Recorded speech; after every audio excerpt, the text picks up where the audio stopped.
what I want to move on to just before we wrap up the show is that there was a new story coming out about how we could end this season, and I thought it was very interesting because obviously we've been touting obviously going to Berlin, but they're talking about Berlin doing 6 races. Now when I saw that, I was like, well, that can't be right, or that must be last resort if the Formula E have been in contact, and they still are in contact with race circuits like Portimao, Valencia, and we've discussed that at length. But Jack, 6 races at Berlin, yes, they might be able to change the track layout, but whether or not that will get FIA ratification and, be allowed to participate and do that in such a short period of time, I think it's optimistic. I think it's great. Yes, you can have Berlin as a hub, but if you do 6 races at the same track, I think after the 3rd or 4th one, you start to get a bit boring.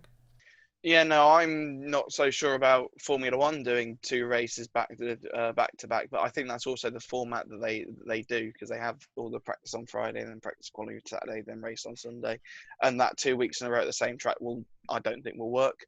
But with Formula E's layout, double headers work, but I can't imagine doing that 3 weeks in a row at the same track. I just don't think it would work that well at all. I think their best bet is to have a double header in Berlin. Yeah.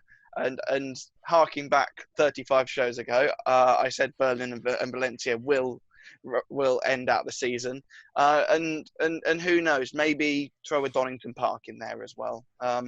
Because the thing is, I think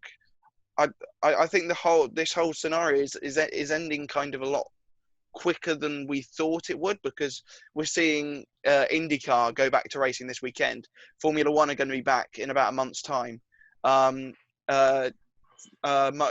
they're set to have their first races in Jerez at the end of July. So they're actually going back to it quite a lot quicker, and so maybe having a racing Donington at the end of August, then heading to Berlin and then Valencia is actually feasible.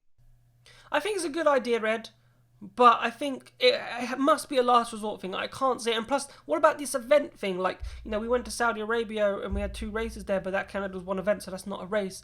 Like, what about this event thing that we're currently talking about with the FIA rules? Yeah, exactly. It's a little unclear if the FIA can give dispensation if they hold them all at Berlin to have it, or that counts as a season, even though you only had 5 different places that you held races at. But anyway, I'm thinking more on a logistical point of view, in terms of they're obviously, if it's a TV only sort of event, it's behind closed doors essentially, so the fans can't come in, and there's a limit on how many personnel they can actually bring to the circuit, and that's going to be the teams, the drivers, and cameramen and sort of officials. They can just run the race, the bare minimum, and they just about can keep it under the mandatory number. I'm not sure how many staff it is, but yeah, that means that things like photographers, lots of PR media people may miss out actually as a result. So it's not good news for them if they go for this. No, not at all. So it'll be interesting to see, but as I said, I think that must be a last resort thing that Formula E come to. Let's see. We don't know. There's obviously many permutations that Formula E will be looking into.